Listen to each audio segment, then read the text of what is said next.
What's up, Elite Army? This is your kinda well, kinda toxic host, Sarah Rittendale, bringing you another episode of Wellish. Heidi Smith, welcome to Wellish. I'm so excited that you're here with me today. Thank you so much for inviting me, Sarah. I'm excited for the conversation. Yes, me too. So I like to let my guests tell me who they are. I feel like it gives a good image of you kind of highlighting what your purpose is and what messaging you want to try to get across. So take it away. Who are you? Who is Heidi Smith? What do you do? Well, Heidi Smith is a work in progress, like all of us. And I am a speaker, an author, a transformation guide. And my purpose is to share the message that better is possible. Wherever you are in your life, there's more. There's more happiness. There's more abundance. You know, I believe this life is about opening up to the love and joy that's available to us. And so I do whatever I can to facilitate that for people, like to share what I've learned, to pay it forward, right? And I am a master coach and trainer in accelerated evolution, which is the modality that I use to assist people in integrating their challenges to live their best life. So our feelings are gifts. And so I work with people to embrace their emotions, express them, and then learn the wisdom that their emotions have to teach them. I love that. Cool. So I really wanted to chat with you today, kind of like what I was just saying too, is I feel like you and I have aligning thought processes, mindsets around self-improvement. It seems like you believe, as do I, that we are already the best versions of ourselves. And you said something interesting before we were recording that you would challenge when I said that we're a work in progress. You're never going to be perfect. You said you would argue that you already are. Can you elaborate on that? I love that. Absolutely. Yeah. Well, my belief is that we are infinite beings, right? We came into this life perfect and we're here for lessons. So this life journey is about learning to experience the love that's available to us.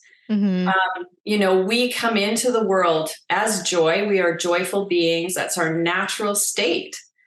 And then life happens and we have these experiences that get in the way of feeling the joy that we are. And so it's, when people come to work with me, it's all about them just learning to remember. It's about them remembering who they are, that they are perfect, whole, and complete in this moment. Mm-hmm. They are doing the best that they can, and their best is good enough. And it's a journey, right? It's not a destination. Right. Right. Absolutely. I like that you say that your best is good enough too, because I feel like that really gets lost, that you think that there's not a destination. You think that there's this destination that you're trying to get to. It's this magical, transformative place. One day you're going to wake up and things are going to be perfect, but it's not, there's no one size fits all for being the best version of yourself. So I like the way that you word that. Can you tell me your breakthrough moment? Like what was happening that you were like, oh my God, it's a process. Oh my God, I'm good enough as I am. Oh my gosh, I'm, already doing everything. It's okay to do my best and that's enough. What did that look like? Well, it's a series of breakthroughs, right? Like we are all evolving. And so my evolution, I took my first workshop when I was 15 years old. I took my first 5-day workshop when I was 19. So when you say workshop, you're talking like self-improvement workshop? I am. Yeah. Okay. A personal development workshop. Yeah. Okay. So, I started young and I had many breakthrough moments along the way, which we all do, because the thing is that, I am up-leveling myself. I'm always looking for the best life I can have. And so I'm preparing myself to receive that because it's here. It's available to me. There's love everywhere. And the learning is how to receive the love, how to believe that I deserve the love and all of these things. Mm-hmm. And so, yeah, there's been so many breakthroughs. Of course, stopping drinking because I was an alcoholic. That was a major, major moment in my life when I stopped poisoning myself, because I had been on a spiritual journey from a young age, going to meditation retreats and reading all the books and, meeting Mother Ama and doing all these things. But because I was drinking alcoholically, I couldn't absorb any of those lessons. I wasn't behaving. I wasn't taking action with all of these beautiful things that I learned because I was too busy self-sabotaging by abusing alcohol. That's so interesting because I feel like I know a lot of people. I mean, I'm not an alcoholic, but I do drink and enjoy. I'm 25. Like I go out and I do that, but then I always, every single time, feel like, well, now I feel like ass. Now I'm not doing what serves my best self because I don't feel well. I'm behaving out of character when I am intoxicated. But so I think that for myself, but also I've had friends that are very into self-development and meditation and trying to be the best version of themselves, but because they've gotten to this point, which I think you relate to, they've gotten to this point because they have experienced trauma, they've experienced these like hardships, that they're still self-medicating with drugs or alcohol. And it's like you're trying to do both and you have to realize that you can't do both. Is that true? Absolutely. In my experience, it's all about choosing yourself. Like, you have to act as if you love yourself, even when you don't feel like you do. Right. And the thing about addiction is that, addiction for me ultimately was a spiritual lesson, right? It took me down. Like I had to hit a bottom that, they talk about this in recovery, where I felt absolutely horrible. Like my life was completely falling apart. And so as human beings, we don't want to change. Human beings resist change. And so I changed because my life depended on it. And I was going to die if I didn't. Yeah. So that's how it worked for me. Yeah, absolutely. Can you tell me what pre-transformed Heidi acted like and what she felt like? Oh yeah. My book, Making Friends with the Boogeyman, Transforming Tragedy into Triumph, is my story because I felt horrible. Like, I suffered from intense self-hatred, and it's an inside job. Just like transformation is an inside job, so is self-sabotage. Like it all happened between my ears. I was the one that was torturing myself. I was the one that was beating myself up. And, that's where the drugs and alcohol came in, is because, like you were saying, I would drink to feel better.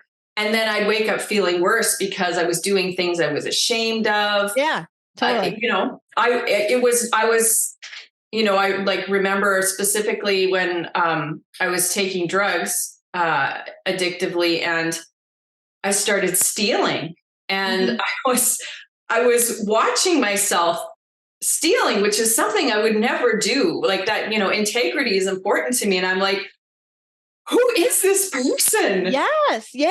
That's what's so wild, is it's like you consciously know that these things do not align with the elite version of you, but you're acting, or you're still doing it because it's just a habit. Like you said, change is hard. We resist change. And it's just it's easier. It scared me so bad because I knew you have these, aha moments in your life. And so that was one of the aha moments, was like, I am losing myself. And if I continue on this path, I will disappear. And so, it was that moment of clarity where I was like, oh my God, okay, I got to stop doing that. I got to stop doing the drugs. So I was living in a house with a drug dealer because that was very convenient. Sure. I moved out right? It's like, you got to get away from these things. Like, you can't stay in an environment full of drugs and think you're going to stop doing them, because that's ridiculous. Absolutely. So what's interesting about that is I feel like what a lot of people struggle with is when they do decide to make that change. Did you experience loneliness, like that you're Oh, yeah. changing your life? You got to move out from the person you've been living with. I mean, that had to be so hard. To be honest, it was not that hard, because Okay. I was desperate. Like, this is the thing, it was a desperation to get away from that life. I didn't want that life. I knew it was dangerous, and I didn't have any meaningful relationships in that life, because there isn't an opportunity to connect with people on a real level when you're always stoned. Like, that just doesn't work. And for sure. This is what addiction is addiction is looking for connection and never getting it, because you're in a world that you're never going to find it. The only way to have true connection with another human being is to be open to them and to look them in the eye, and, to reach out and have real conversations. Yeah, totally. That's just not possible when you're addicted. It wasn't for me anyhow. I mean, I tried. I'd have these quote unquote meaningful conversations, but nothing stuck, right? And so, getting away from the drugs honestly wasn't that hard for me. It was much harder to stop drinking, because the drugs was a short stint in my life, but alcohol, I started drinking. The first time I was drunk, I was 9 years old. And so it was a long time that I used alcohol as a tool. So quitting drinking was a way bigger challenge. What I think is interesting that I know you've said, and I'm hearing you say it now, is that there's always this little bit of fight in you, even though you feel all of these things like the hopelessness and anxious and shameful and guilty and just self-hatred. You just don't like who you are, but there's still something inside of you that's making you read the books, listen to the podcasts, go to the workshops. What do you think that is? Or can you speak to that at all? I mean, I feel like that's so crucial. It is crucial. Well, I would offer that it's your true self. It's your infinite self. I love that. Some people might say it's your soul, the light that you are. It's the pure essence of you, of me, of everyone. And this is, love, pure love, whatever you want to call it, whatever resonates for you. And so the goal is to feed that part of you, right? What we focus on expands. Yeah. What we focus on expands. Yes. And so, when you are looking for happiness or you're looking for light, you focus on those things. You focus on the goodness around you, and you get help when you're in trouble. Like, people that have serious addiction, they need help. I mean, I didn't do it alone. I went to a 12-step program. With the drugs, I did actually just decide to stop, because I was scared to death that I was going to die. And that was enough for me. Making a cold break worked. Right. What a mindset shift too, to think about these things that you don't like about yourself and using them to your advantage. I mean, I feel like that's your whole messaging. I mean, where did that idea come from for you? I just knew that there was something better. And so I just kept going in that direction. Yeah. Like we were talking about earlier, I had always been on a spiritual quest, but I wasn't taking action in a positive way because I was too busy drinking and drugging.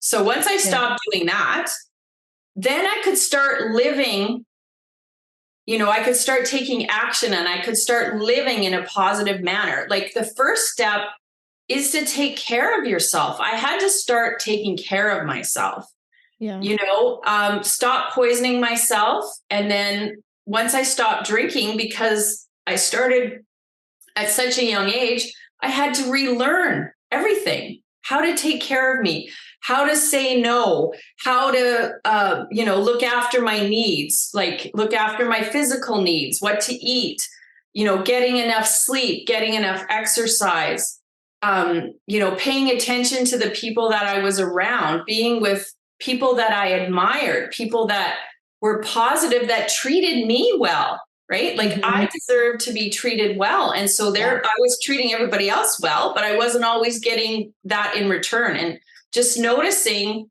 how to look after myself was a big thing.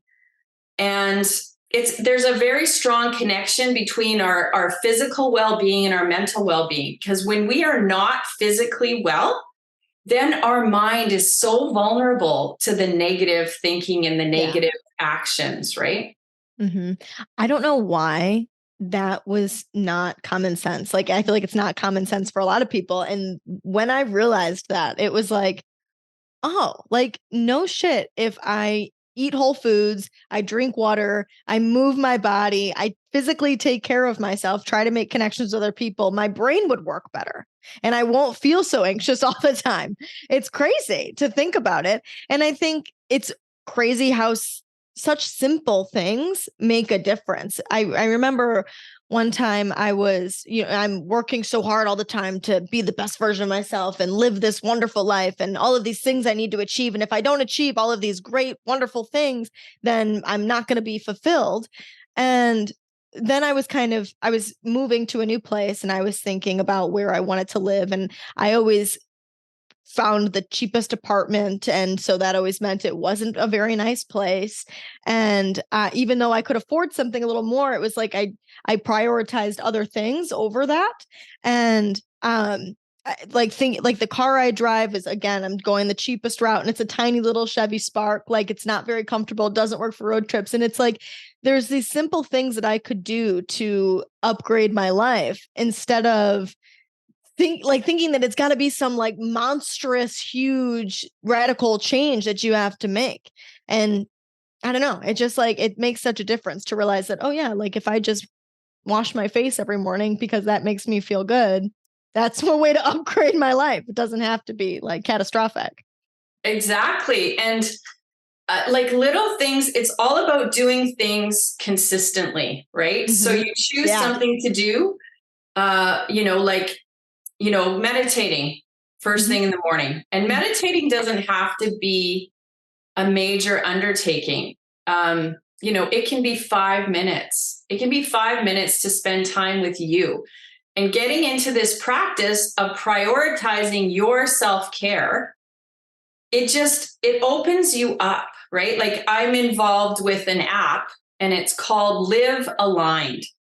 And so this is the premise of the app, is that if you do something small every day, your brain the first 30 minutes of the day, your brain is the most open. It's the most malleable, and it's the best time to learn and do different things. And so this app has all of these lessons that are 25 minutes or less. And so I've got different lessons on there about unleashing the power of your emotion, because you are the master of your emotions. It's not the other way around, right? And this is what we buy into in society, is like, I am sad, I am angry, but you're not. You feel sad, you feel angry, right? And when you make that's a simple shift. I feel sad. That means that the sadness, there's a separation between you and the sadness will move on. Like, all of our emotions are energy in motion. That is the point. They're here to help us, to give us a lesson, and then move on. Yeah. Right. And where we get in trouble, where I certainly did, and where I see other people get in trouble, is we hold on to them, like resentments and anger and fear and sadness. When we hold them inside of ourselves, which I did for decades because I thought that was what I was supposed to do. Yeah. But that ended up making me very sick. So, so simple things every day. That's when it just gets easier and easier to care for yourself. And, like we've talked about all the way along, accepting yourself in the moment Yeah. as you are, and that you are doing the best you can. And, as Maya Angelou used to say, when you know better, you do better. Right? Yes. God, yeah. Awareness is such a huge piece of it. Absolutely. It's 50% of it, I always say.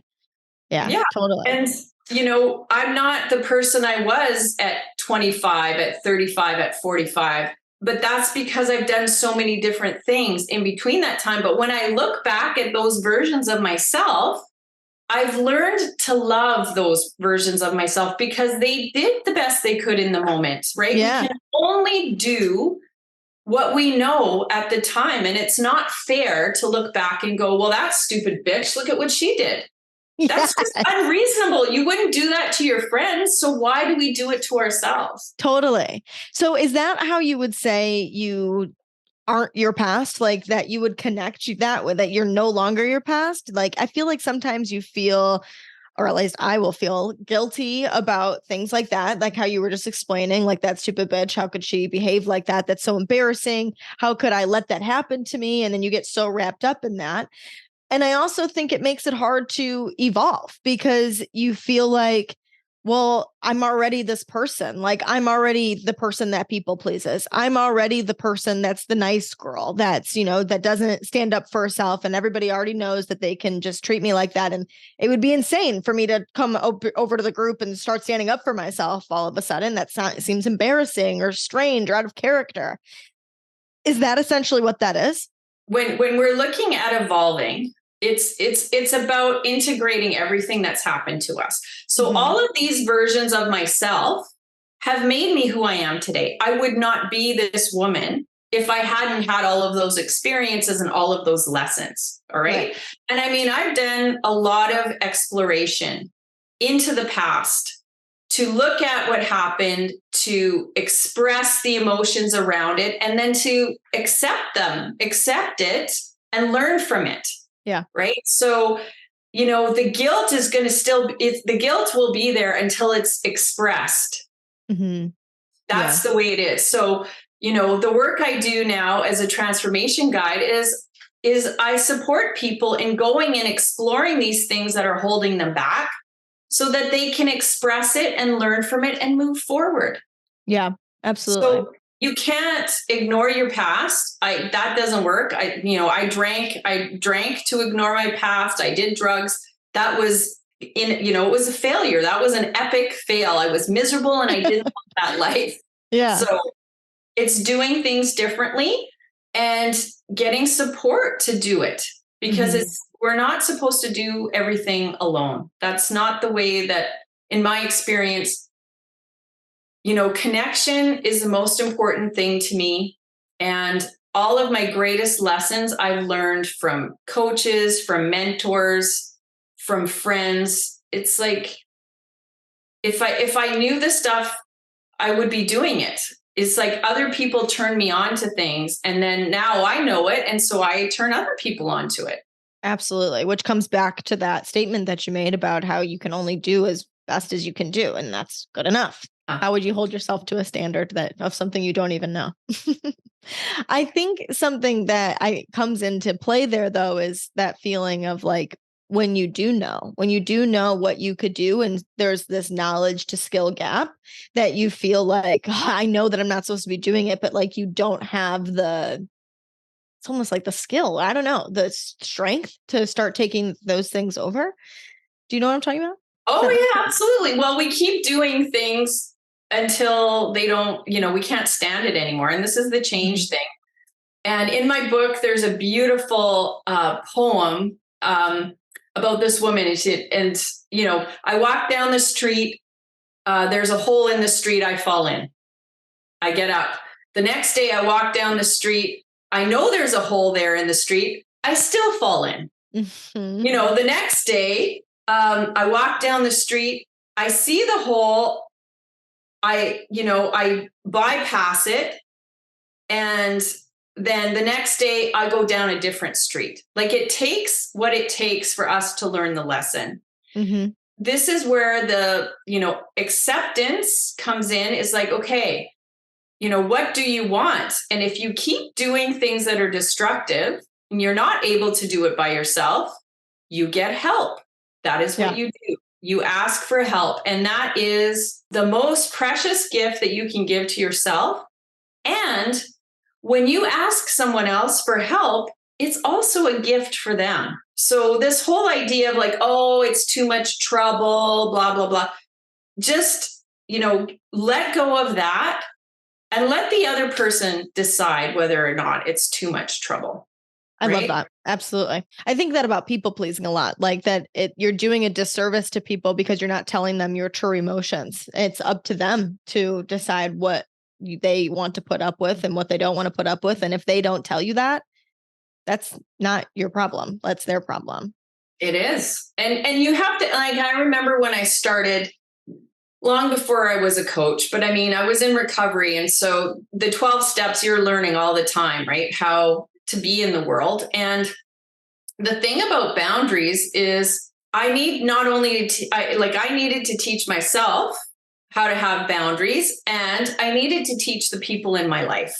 Yeah. So, I would always say to somebody, okay, because I was a people pleaser, and the only way to stop doing it was to stop doing it. So I'd say, okay, here's the thing. The way that I want to live my life is that I want to do only the things that I want to do. Mm-hmm. If I don't want to do it, I want to say no.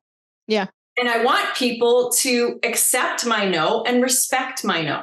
Yeah. And so, Gandhi said, be the change you want to see. And so this is what I would give to my friends. I would tell my friends, I'd ask them something. Do you want to do this? And there would be the caveat. It's okay if you don't, just tell me. And I will accept you and I will love you anyway, because it's okay to say no. Yes. It's totally okay. And so, people have, fondness for me because they know they can always be honest. They can always be themselves, because that's what I expect. I expect to be myself, and other people accept it. If they don't, I mean, that is their problem, but it certainly feels better when people accept you. Be the change you want to see. If you want to be yourself, then encourage other people to be themselves. You want to have healthy boundaries, encourage the people in your life to have healthy boundaries. So you can't live your life where you get to say no, but if anybody else says no, then you're pissed off and you treat them like shit. That's not allowed. You have to be loving to them when they say no. Do you actually say that to people? Like, do you say, I love and accept you anyways? Because that is the coolest fucking thing. I love that. Yeah, I don't think I said accept you. I would just say, I love you anyway. That's just always the way I am. If I love somebody, I love them. Yeah. And what a normal thing to say to somebody, but it's also, I feel like people don't do that because it's vulnerable. But if you have quality people in your life, doesn't matter that you would just say that to them. Oh, well, I love you. Just tell me. If you don't want to do it, I don't care. It's fine. Just ask. Exactly. I like that. Exactly. You had talked about your emotions being your body telling you that something is wrong, that something is either wrong inside or something is wrong on the outside that needs to change. Can you talk about that? Absolutely. Making friends with a boogeyman. Like this is the story of my life, because the messages I heard, because I'll take responsibility for this. The messages I heard growing up, it's not okay to have intense feelings. It's not okay to put your emotions on display. It's not okay to express your emotions. You will shut that shit down now. Mm-hmm. You will keep it to yourself. You will push it in your body and do whatever it takes to, keep a brave face and look good and, act proper. Right. Mm-hmm. Well, that takes a toll on you, right? This, for me, it showed up with addiction and drugs because I hated the way that I felt.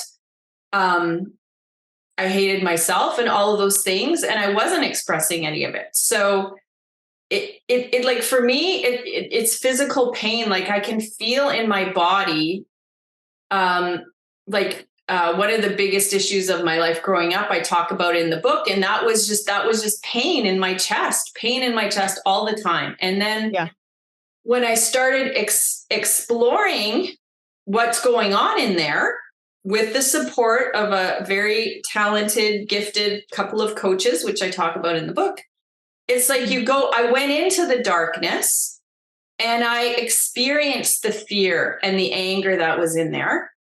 And then I was able to let it go because I understood why it was there, because the things that happened to me, of course I would be angry. Like any normal human being would be angry, but I didn't get the chance to express it the way that I needed to. And it's so you find a place to express the anger safely, and then you learn, anger is a healthy thing. Anger tells us that if something is wrong. Anger tells us that a boundary has been crossed, and it gives us all this energy so that we can do something different. If somebody is threatening us physically, anger is a gift because it gives us the strength to protect ourselves. We need these things. Yeah. The problem is when we suppress these things and we don't let it out, then it builds up. And it can become depression, and it can become addiction. It's just, it's like the child that isn't getting attention, and it keeps acting out more and more and more until you pay attention to the child or the puppy or the other human being, because we are going to start acting weird when the anger, we're trying to hold it all in, and it comes out sideways. Like you'll be cranky at work, or you'll be mean to your husband, or you'll act inappropriately in the grocery store because, the cashier did something wrong. Like that anger is got to come out somewhere. So why don't, the most powerful thing I can do is I can choose when I'm going to let the anger out, so that, again, I'm the master of the anger. The anger is not the master of me. Absolutely. And I think that's where feeling through your emotions comes into play, that you have to allow yourself to feel through those emotions. But I think what you're saying is so pivotal, because you can still feel through your emotions and still be like, oh, I'm just angry, I'm upset, I'm anxious, I'm whatever, and not like that, and still be beating yourself up and hating yourself for feeling that way. But when you take the mindset shift of it's my body telling me something, and thinking, okay, what is happening inside me? What is happening in my life? What is somebody else doing that I need to focus my energy on there, instead of feeling like, oh, my life is horrible, this is all happening, I don't want to feel this way. I think that makes like a huge difference. Yeah. Well, this is the thing, is choosing to take ownership of my life is the most empowering thing that I ever did. It's like, I am the master of my life. I decide what works for me and what doesn't. I have no control over any other human being. First of all, guaranteed, hands down, I have no control over any other person. So it's like, if I'm in a relationship and something isn't working, the first thing I need to do is admit, okay, this isn't working for me. What do I need? And it's like, okay, can I give it to myself? Or,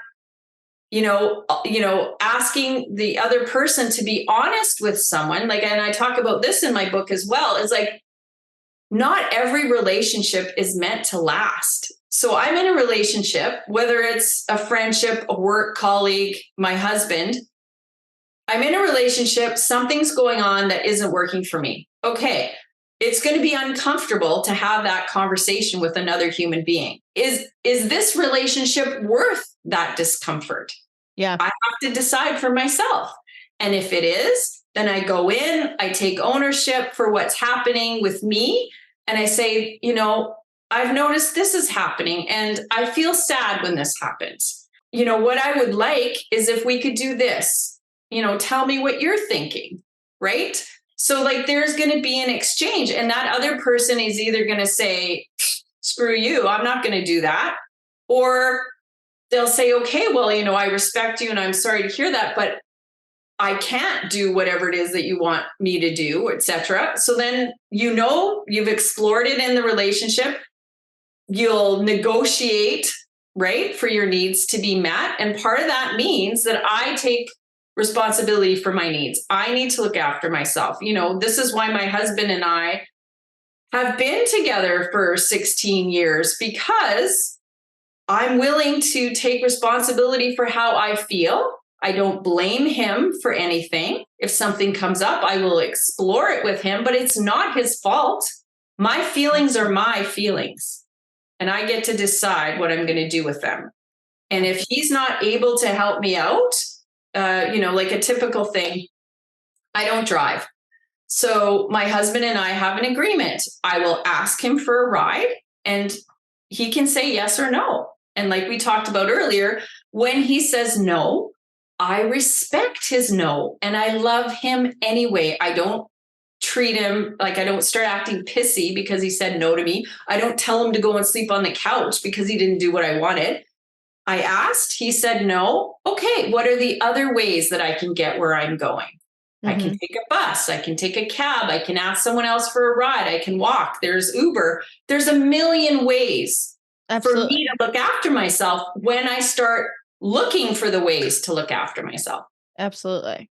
And I think it's, again, you taking responsibility for yourself. Like, you're the one that doesn't drive. You're the one that feels that way. So you have to be the one to navigate your own life and not rely on another person to make your life better, easier, happier, whatever. And then have the, I don't know, what do you think that is? Like, have the strength to be able to end the relationship if it doesn't serve you? Well, I mean, sure, if it gets bad enough, I guess. But I mean, that's a lot of soul searching, right? For sure. Is there like a perfect example? Before my husband and I started going out, I was very attracted to him. We worked together. However, we knew each other because of friends. Like I was very good friends with his sister and like godmother to her children. So I knew his parents. So there was a lot of family relationship, which is why I ended up working in the same office as him. Mm-hmm. So I fell in love with him. And I told him that I was interested in him and he wasn't interested in me. And I was like, okay. So I cried and I was very sad and I got that out of my system and I let go of that. I asked for what I wanted. I didn't get it. So fine, kept working there. And then he started flirting with me again because my husband is a very flirty individual. And it was making me sick. I was a nervous wreck. I was so racked with anxiety because I didn't know how to deal with that. And I was seeing a counselor at the time and she's like, you need to quit that job and get away from that man because you will never meet another man while you are there. And he doesn't want you because you're just going to be sucked into that. And so I'm like, okay, I got to quit my job.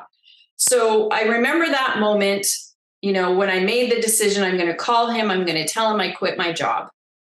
And in that moment, that was letting go of everything that I knew. It was letting go of my job. It was letting go of all of the hopes and love and attraction, all these feelings I had for him.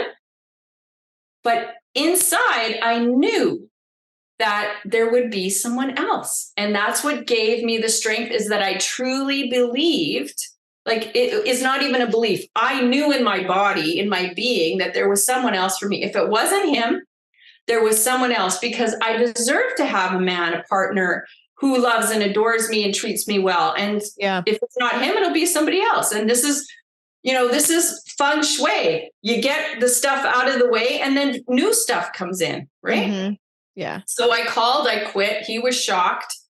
And then the next day I went to work and he asked me out because he realized that he cared for me too. And he didn't want to lose me.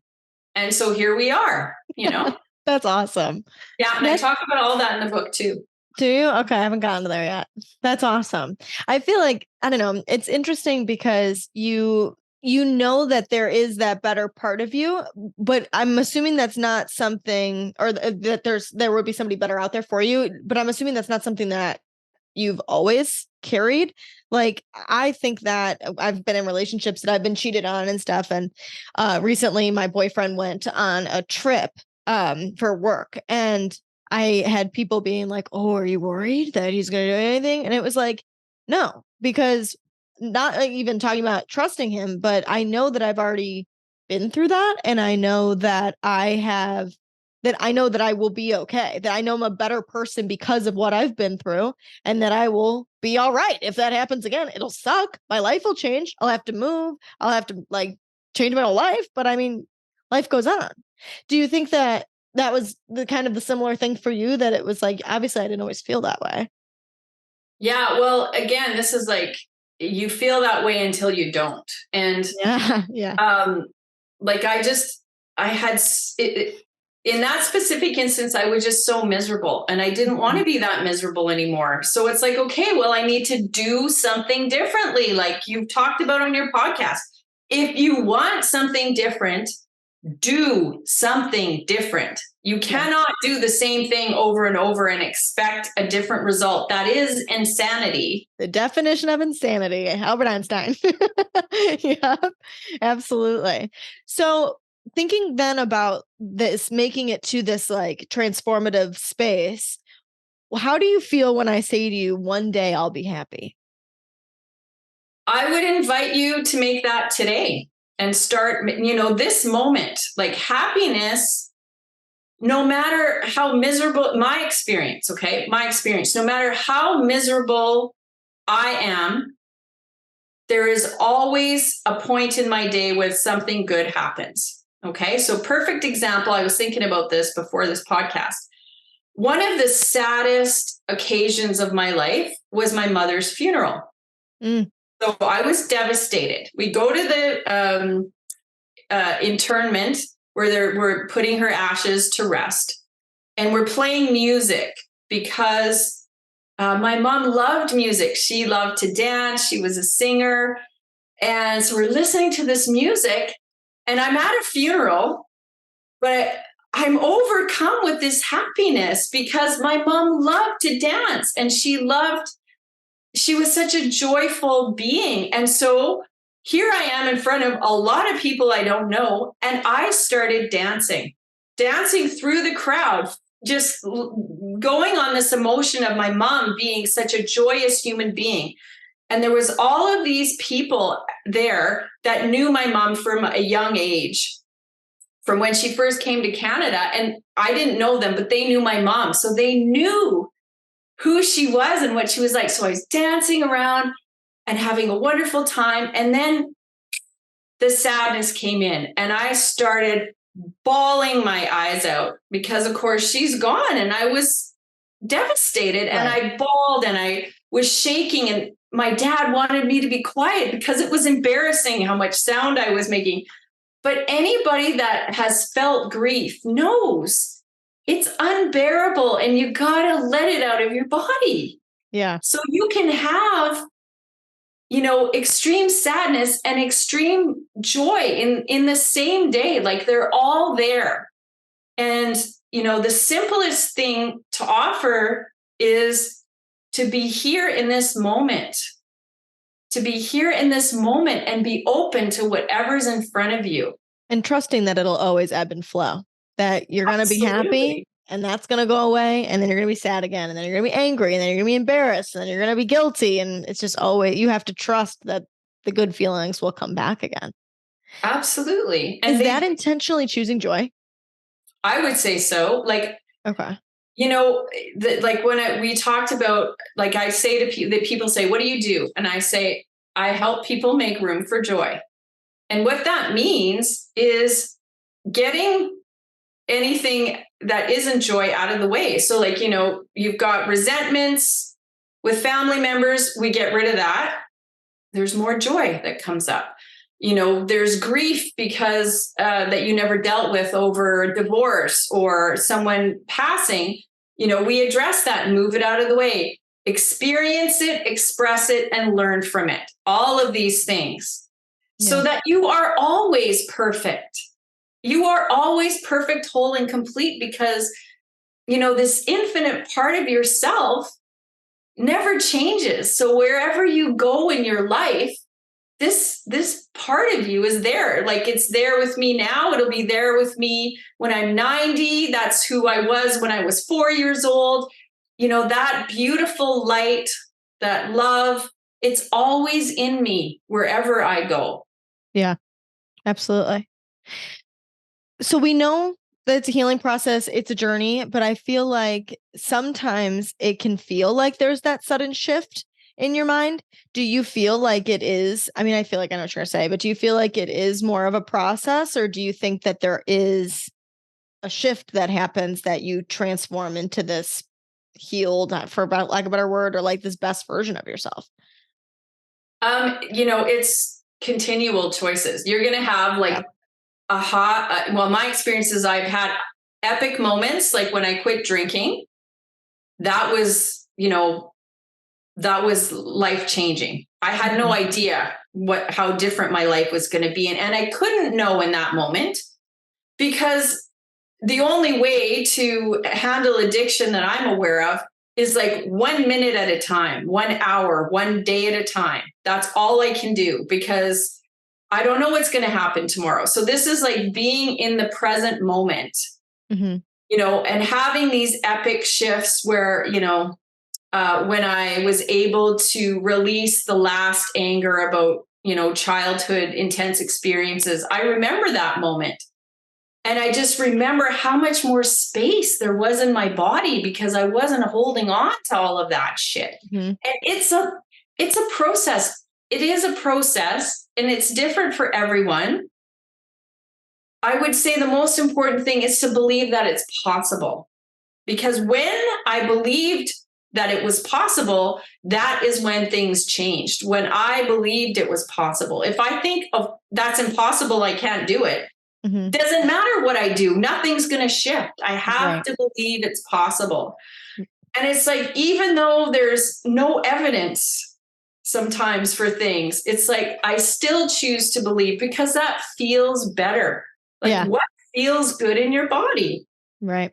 And I think it comes back to that like fighter, that even though you're feeling all these shitty emotions, but you have that little piece of you that has hope that there's something better, that you're going to feel better, that you're going to become your best self. It's like you can almost believe in that and know that that has to be for a reason. And I'll take it even a step further, because the way I look at my emotions now, like my book, Making Friends with the Boogeyman. So I love that cover, by the way. That's so cool. I know Emily Verschure did this cover. She's a very talented digital artist. And well, she's a very talented artist, period. So Making Friends with the Boogeyman. This is accepting everything about me. So even though I feel angry, I love and accept myself. And that's a practice. That's a choice. And the more I do it, the easier it becomes. So I realize that, if I feel anxiety, the anxiety is trying to tell me something. So like, it's my friend. It's not the enemy anymore. Like for so many decades, fear was the enemy. Anger was the enemy. Anxiety was the enemy. Sadness was the enemy. Shame was the enemy. And now what I've learned and what I share with others is even shame has a positive intention for me. That is how I live my life. And I talk about that in the book. It's like when I can accept these emotions and understand that there's something good for me in this, it just makes it so much easier. So then, when I know that fear is good for me, it's giving me information, fear keeps me alive. I need fear. Yeah. So, most of the like fear, of course, is, about life or death. Most of the time in today's world, my life isn't in danger. It's just, I might feel like it is because my body doesn't know the difference. So I have the fear. I don't hide from it. I open a conversation with the fear that's going, what can I learn from this fear? Like express it. What am I afraid of? What am I afraid of? What's going on here? And find a safe way to express it. Could be journaling, could be talking with a friend, could be a counselor, a coach, whatever it is for you to move through these things. But knowing that they're on your side, your emotions are on your side, and learning how to work with them. Elizabeth Gilbert, the author of Eat, Pray, Love, she talks about fear, and she said something that was like so impactful for me. She said that fear can come in the car, but it can't drive. It can't control the radio. It can't bring the snacks. So like it's okay. It can sit there, but it's in the back seat. You're not allowed to contribute at all to the conversation. And I just felt like, oh my God, totally. It makes it feel like, I don't know, not like you're not suppressing and trying to like get rid of this bad feeling, finding the good in it, taking from it what you will, and then being like, all right, but I can't let it control what I'm going to do, how I'm going to direct my life. And I think that really comes back to changing your wording, which I know you talk about in your book. And you, I mean, you talked about it earlier in the show about how saying, I feel sad, I feel angry compared to I am those things, and separating yourself from those, which I totally relate to. Cause I remember when I first was learning about like anxiety and like that being like such, I dare I say it, almost like a fad, that it's like, oh, that reason for all your problems. And it was like, oh, well, that makes sense. I'm anxious. I am anxious. I'm an anxious person. And the moment that I decided that I'm no longer going to identify myself as an anxious person, I feel like it was the biggest step towards not being that way anymore. Congratulations. Well done. You get to decide who you are, Sarah. You get to decide. Mm-hmm. And, anxiety is just a part of me. I mean, oh my God, I have had in my life intense anxiety. I've experienced intense anxiety. And, part of that is because I feel things very deeply. Yes, me too. Exactly. And so I related to you so much in your book when you were like, I watch TVs and movies and like get like so scared and I'm crying and I'm into when I'm like, that is me. I get like way too involved in all of those kinds of things. Yeah. And so it's like learning to embrace that's the way I experience life. I experience things very deeply. And I love that about myself because, the thing is that with anxiety, once I learn to accept it, and it's like, okay, well, what can I do so that, things so that I don't feel as intensely, like a simple thing, right? I remember talking to my doctor about, all this anxiety. And he's like, how much coffee do you drink? And I'm like, well, 1 or 2 venti cups of coffee a day. And he's like, okay, you have to stop. That's hilarious. The thing with the coffee too is like, if you just like, it's like you feel the anxiety, and because your brain knows what that feels like, you automatically think that you're supposed to be like anxious about something. You know what I mean? Yeah. Like your body feels that reaction and you're like, oh, okay, I got to find something to worry about. Exactly. And so here's the thing again, like we talked earlier, it's like looking after your physical being. Yeah. Is that's the easiest way to help you manage your emotions. Because, and I talk about this in the book too, is like, I learned this in recovery because I didn't know. Nobody told me that, right? It's like, okay, if you're hungry, you need to eat something. Mm-hmm. You're going to feel better if you eat something. Yes. If you're exhausted, go to bed. Mm-hmm. You're going to feel better if you go to bed and get some sleep. Yeah. And you're going to get more done if you take care of yourself. It's like you don't make time to eat and you don't rest because you're like, well, I got to do all the things. And whatever the reason is that you're not doing it, but you're not going to do anything well if you're not taking care of yourself. Exactly. And it's like choosing that, right? One of my favorite sayings is take care of yourself so you can take care of others. Yeah, it's true. Can't pour from an empty cup. Really. And so this is like, thankfully in society today, there's more and more of that message. Mm-hmm. However, there is still a lot of, you got to work 60 hours. You got to work hard. If you're not exhausted, you're not successful. And I mean, I choose not to buy into that. That is not what I want. I want to enjoy what I'm doing. I want to enjoy my life. And that's, every moment paying attention to what's going on. If I'm hungry, eat something. Yeah. If I'm angry, I need to address that. Somebody irritated me. I need to look at, why am I bothered by this? Is it what do I need to do differently? Because that's what the anger is telling me, is that I need to do something differently. Right. We were talking about that knowledge to skill gap and feeling frustrated with like the awareness space, but not feeling like you can take action on it. So instead of me asking what you would tell your untransformed self, what would you tell the like partially transformed self, like the you that had made the decision, but just wasn't where you wanted to be yet? That's an excellent question. Thanks. I would be like, you absolutely can do it. You can. So instead of asking why questions, like, why is this happening to me? Why can't I do it? Ask how questions. How can this be better for me? How can I do things differently? Ask how, because your brain is like a supercomputer and it's going to look for solutions. So if you start asking how questions, you're going to start coming up with solutions. Yeah, absolutely. I like that. I like the how. I've never really thought of it like that. That would totally make a difference. Again, changing the words that you're using makes a huge And difference. it's simple. It's not brain surgery. Like anybody can do that. Any one of us can do that. Yeah, absolutely. And it's, like in the more evolved we become, like, the further along in our journey, there's always, that whole thing of, well, I should know better, right? That voice comes up. I still hear that voice. Like, I'm a transformation guide, for God's sake, right? I should know better. However, I'm a human being first. I'm a spiritual being having a human experience. And the human experience is that shitty things happen. Yeah. Things happen that I am not enjoying, that suck, etc. It's like, okay, so this is happening. What's happening?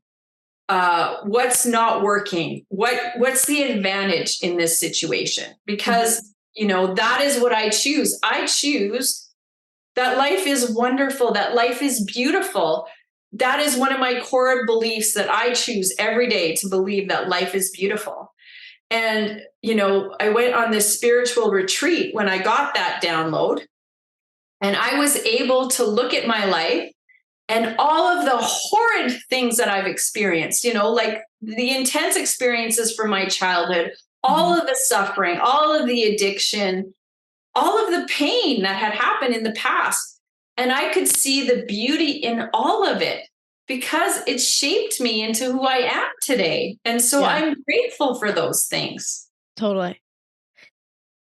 I think a common misconception is that, I think we talked about this a little bit, is that when you become the best version of yourself, it's fitting into this like specific box that you're like, okay, so the best version of myself looks like X, Y, and Z because that's what society told me, friends told me, family told me.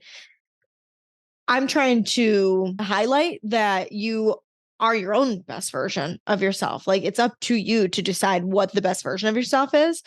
So I'm curious what you define as your own best version of yourself. Wow, these are great questions. Thanks. The best version of myself.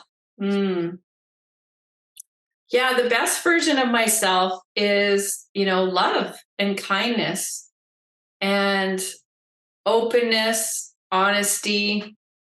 So all of those things, right? And honesty is like, I keep learning, right? I'm working on my eating right now, for example, how to eat the healthiest for me. And that's Me too. yeah. And so like that's challenging, and negative thinking comes up, and I can make a mistake and eat the wrong thing or get obsessed about eating the wrong thing. Thankfully, there's a lot more obsessing than there is actually eating. And that's okay. And it's like, okay, well, why is this coming up, and what's going on here, and how can I look after me? Because it's just, there's a song, and I can't remember the name of the guy, but it's everything is love or a calling for love. Everything is love or a calling for love. And so whenever I'm having these experiences where I don't feel great, it's like, how can I love myself more? That's the person that I want to be, because that's the way I want to be with others. So why wouldn't I want to be that way with myself? Yeah, I love that. What's interesting about the food thing too is I feel like we've touched on this several times is you're trying to break down what those emotions are trying to tell you. You have some reaction towards eating and you're like, what is happening? Why am I reacting this way? Something else happens. Why am I reacting this way? Obviously there are different things, but I just feel like a lot of it does typically come back down to the same thing. Like when I think of eating and my emotions that come up with that, I think like, okay, fear of failure. And then like I go to work and I'm like, why am I angry about this? And then I'm like, oh, fear of failure. Or I do something with my friends and I'm afraid somebody's going to reject me. And I'm like, oh, fear of failure. So it's like interesting where like if you figure that out and break that down, it's likely that then you can focus on your fear of failure or whatever your issue is and solve problems in like several areas of your life all at one time. You can. Yeah, because there's patterns, right? We keep doing the Right. same thing. So, if it's fear of failure, how would you rather feel? Right? How Yeah. question. How would I rather feel? I'd rather feel confident. I'd rather feel accepted. I'd rather feel whatever it is. Like I'd rather feel welcome, Because whatever then the when emotion you have is. that answer, you can seek that out. And like you say, what you focus on is what comes up. So you say, okay, how would I rather feel? I'd rather feel confident. Well, how can I behave that's going to help me be in alignment with confidence? I love that. Totally. Love it. Absolutely. Absolutely. And all the way along, accepting who I am when I'm having these experiences because there's nothing wrong with it. There's nothing wrong with being angry. This is one of the things that I see with clients, especially, female bodied individuals struggle with expressing their anger because somewhere along the way they picked up the message that it's not nice to be angry or we shouldn't be angry or whatever bullshit has been served up, right? Yeah. Because I have a very strong personality, and when I was drinking, my anger was so intense that people were afraid to be around me because it is an energy that For comes sure. out. And so when we turn anger inside, we don't allow it to express, it's hurting us. It's hurting us. So it really is allowing yourself an opportunity to express that anger in a safe way. And that goes for men too, because again, there's nothing wrong with anger. What's wrong is what behavior we choose, what actions we take, and the thing is if we're actually navigating the anger, if we're accepting it and we are addressing it, then we're not going to act inappropriately. It's the inappropriate action happens because we're not dealing with whatever it is. So this is the if you take action, then you do things differently. Like we said, you want a different result, do things differently. And all the way along, not beating yourself up because you did something that you don't like, because that doesn't work. And I talk a lot about that in the book. Self-hatred is just another way to keep yourself in whatever misery that you're in. That was my experience. So it's like, okay, enough with the self-hatred, but I had to find other people that talked about it. That's why I talk about it. Like, I mean, the beautiful thing about 12-step programs is that when I went into the rooms of AA, people talked about their misery. They talked about the anger. They talked about the shame that they felt and the sadness. And then they talked about what they were doing about it. There was a solution. Yeah. There was a solution. And so I was like, oh my God, there's a different way. Because up until that point, I thought drinking was the only solution. So I needed people to tell me, okay, wait, I feel like shit and drinking makes it worse. And I'm like, yeah, that's true. Okay. Yeah. And again, it brings it back to that awareness. Like once you're aware that there's another way to think, that there's another mindset to have, it's easier to have those mindsets. And so you, again, can't beat yourself up for things you didn't know. Exactly. Yeah. And practice, right? Yeah. You just keep doing it. And that's how it becomes a habit, is practice. And so little things, like just pick a little thing and keep doing it and keep doing it and keep doing it. That's what I love about the Live Aligned app, is it's like simple, but not easy, which we talked about before. You know, you're an alcoholic, stop drinking. Simple, but not easy. Yep. I say that all the time here on Wellish. It's simple, but it's not easy. Absolutely. Well, yeah. And then the other thing is like, well, what if it's easier than I think it's going to be? And so that's what I say to myself all the time. It's like, when I start telling myself a story that it's going to be hard, well, what if it's not? What if this could be easy? How could this be easy? I was just going to say, how could it be easier? Yeah. Nice. We're moving, and it's like, there's all these stories about how stressful moving is, and it's the numbers, blah, blah, blah, blah, blah. And I'm like, oh, how could this be easy for me? And so far it has been really easy. We're getting ready. It's 2 weeks to the, 2 weeks to it happens. And it's like, I'm excited. I get excited when a piece of furniture leaves the house because we sold it on Marketplace. I'm like, yeah, I just moved 3 weeks ago. And so same experience. You get excited when you're selling the furniture on Marketplace, and you're asking yourself, like, wow, how can this be simple? And it's like, it was like a fun experience for my boyfriend and I, instead of like, this is horrible, you're pissing me off, get out of my way.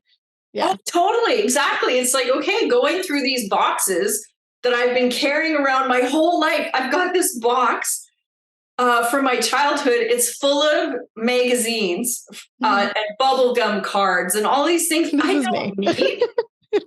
Yeah, I know. My boyfriend's like, you're a hoarder. And I'm like, stop. It means something to me. Yeah, well, and some of it does, and some of it doesn't. It's like, do I really need this? So to wrap things up, I like to play a game called Kind of Toxic, Kind of Well, because I think it really helps highlight people like you who are transformed, best versions of themselves already, and show that they are still human, like you were talking about, a human being living a human experience. So I have 9 quick questions to go through with you. Are you ready? Excellent. Oh yeah, I'm excited. Okay, deal. So who or what are you jealous of? Ooh. Oh, well, I mean, I would say that I admire people that are like successful coaches that are, have a huge audience and they're making a huge difference in the world. And so those are the people that I admire. And I was like, oh, wouldn't it be great to be that? Wouldn't it be great to be doing that? Oh, look at what she's doing. Look what she's doing. Look what he's doing. I love it. I like that you changed the word. It is because I don't, I choose to be positive as much as I can. And it's like, there's a great saying, one of my mentors, when we, like, I'm in a master coach program. And so we meet regularly and we celebrate each other's successes, because when you win, we all win, right? Like, we're all connected. And so why not be happy for the other person? Because that feels good. It feels good to be happy for someone else and know, hey, if they're doing that, I could do that. Exactly. Look, someone did it. You know that it's possible. It's now in your awareness. Yep, absolutely. I love it. When is the last time you people pleased instead of doing or saying what you really wanted? Oh, goodness. Well, it was probably in my relationship with my husband. Watching a movie I don't want to watch. Yeah. Same. That's hilarious. I feel like that's how most people answer that question, is that it has to do with their significant other or their family, which I think happens, When are you selfish? Again, I don't use that word. Selfish is self-love. Yeah. Right? Like, if it's for my best, like if I need to take a nap or I need to go outside and take a walk because it's sunny, like, the sun's out. This is the rainy season where I am. If the sun's out, I'm going to go and take a walk with my dog. Absolutely. What kind of moments are happening that you decide to take that self-time? I just know, like, one of my knowings is that when I'm well, when I look after me, then I'm more available to other people. So like, I am kinder to my husband when I look after myself. Mm-hmm. That's simple. So it's a regular thing that you do, we would say. Yeah, that's awesome. Sweet. What do you find yourself overthinking about?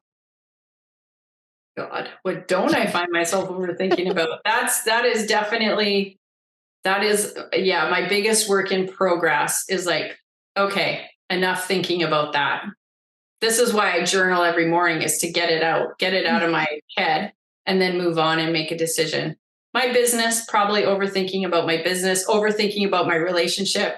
That's happens a lot. So Cool. yeah, it's just the conversation is like, okay, focus on the love here in this situation, and then let's see what we're going to do. How can there be more love in this situation? Whenever we have a disagreement and my mind starts going crazy about, well, he did this and blah blah blah and yada yada yada, it's like, okay, whoa, what's actually happening here? Yeah, absolutely. As if I'm judging him. Like, we had a situation very recently, and so there was something he was doing that I was feeling really irritated by, and I was judging it harshly. And it's like, oh, if this is coming up so strongly, how am I doing this to him? And that was a great question for myself, because it's like, oh, yeah. Who's the kettle? What is the saying? Kettle calling the black. Yeah. I know what you're saying. Yeah, black over here calling the kettle black. Whatever. Calling the kettle black. Yeah. Yeah, I'm doing it. How am I doing it? And it's like, okay, so then it's like, okay, admit it, be honest about the behavior that's not working for me. And then, we had a conversation about it. I could admit that I was doing something I didn't like. And he was grateful for that. He's like, thank you. And, that just brings us closer instead of pushing us apart. Totally. I like it. What are you picky about? Oh, I'm picky about my kitchen. Like, I'm picky. Things need to be done a certain way. I get into this like obsessive compulsive thing. So I'm constantly having that conversation about, okay, there's more than one way to do everything, but and this is what happens if I'm hungry or I'm tired or, I'm lonely, there's some emotion. That's when I'm like, oh, so-and-so's doing it the wrong way. Mm-hmm. So I'll have, and it's usually my husband, because I live with him. So it's like, bite my tongue. He can do it whatever way he wants. Yeah. I have the same issue though. That's hilarious. What makes you quick to get angry? If someone's mistreating someone. Deal. Yeah. Like it. What are you afraid of?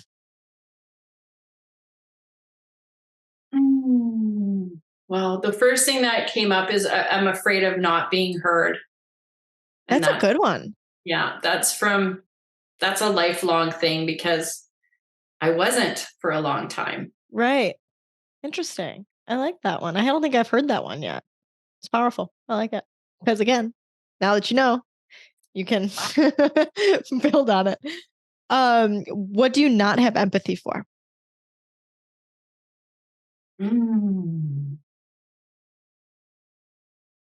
I endeavor to have empathy for everything. And the reason that I can do that is because I've learned to separate the action from the person. And this comes from recovery, like being in the 12 steps, looking at, how I have hurt other people, and understanding, what was going on with me when I hurt them, when I did things to hurt them, and being able to accept what I did and to learn from that. I was able then to look at the people that, that I had the biggest issues with, and recognize that they're human too. So even, whatever they've done, even individuals that, have caused me physical harm, it's like there's a person in there that did that. So it's not excusing the behavior, but it's leaving room for the human being that's very tortured, that did that horrible thing, because healthy people don't do horrible things. It's people that are damaged that damage other people. Yeah, And so absolutely. there's room for empathy. I can choose empathy with anyone. Some people it's a lot more challenging. And again, it's allowing myself to have whatever emotion in the moment and express it safely so that I can get to a place of peace and calm where I can see that, because I don't need to be around those people, right? This is the thing. It's like you get to decide. It's I get to decide, and the more time I spend obsessing about, like for example, I talk about this childhood experience and where there was someone that did something horrible to my mother, and I mean, I was obsessed about that for decades. They didn't give a shit. It didn't affect them in any way, but it was robbing me of my happiness. Right. I want to be happy. So I just don't spend a lot of time going in there with, I used to spend a lot of time with righteous anger. Mm-hmm. That really fueled me for a long time because I had a lot of energy. And, I had this warrior identity that I'm going to protect people and I'm going to, stand up for those. I can't stand up for them. But whatever, let that go. Someone else wants to stand up. Someone else wants to expend all that energy. Of course, I still speak up for people when I can, but it's like not your responsibility to do it all. Exactly. Each of us, it's individually our responsibility, and we can choose to help individuals, but ultimately people need to stand up for themselves. Like that's what I needed to do. And now I know how to do it all the time. Yeah, totally. Absolutely. If you could give one piece of advice to somebody trying to become more well than toxic, what advice would you give? Just be kind to yourself. Just be kind to yourself and know that you are an infinite being and you have everything that you need inside of you. And you will find people to help you along the way, because that's how it works. When you believe that you deserve to be happy, you can be happy. Amen. Heidi, thank you so much for being here. I loved this conversation. I had so much fun with you. Thank you, Sarah. Oh my God, your questions were extraordinary. So thank you. Well, thank you so much. Thank you for all that you're doing, Sarah, to spread that message that we are wonderful and we are, Wellish is good enough.